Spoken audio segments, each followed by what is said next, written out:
भारतातील प्रसिद्ध कुस्तीपटू साक्षी मलिकने निवृत्ती घेण्याचा निर्णय घेतलाय। 2016च्या रिओ ऑलिम्पिकमध्ये भारताला मेडल मिळवून देणारी महिला कुस्तीपटू साक्षी मलिक आता मॅटवर लढताना दिसणार नाही। भारतीय कुस्ती महासंघाच्या निवडणुकीत संजय सिंह यांच्या विजयानंतर साक्षी मलिकने निवृत्तीची घोषणा केली आहे। नेमकी साक्षी मलिकने निवृत्तीची घोषणा का केली, यामागचं कारण काय, तर या सर्व घटनेला एक पार्श्वभूमी आहे।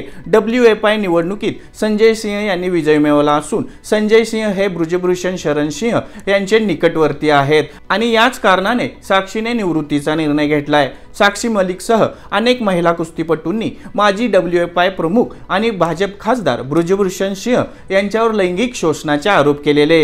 एवढंच नाही तर त्यांच्या विरोधात आंदोलनही पुकारलेलं। त्याच ब्रुजभूषण यांचे निकटवर्ती आता WFI निवडणुकीत जिंकलेत। साक्षी मलिकने या कारणामुळे तडकाफडकी निवृत्तीची घोषणा केली। साक्षी मलिकने निवृत्तीची घोषणा केल्यानंतर विनेश फोगट, बजरंग पुनिया यांनीही संजय सिंह यांच्या विजयावर नाराजी व्यक्त केली आहे।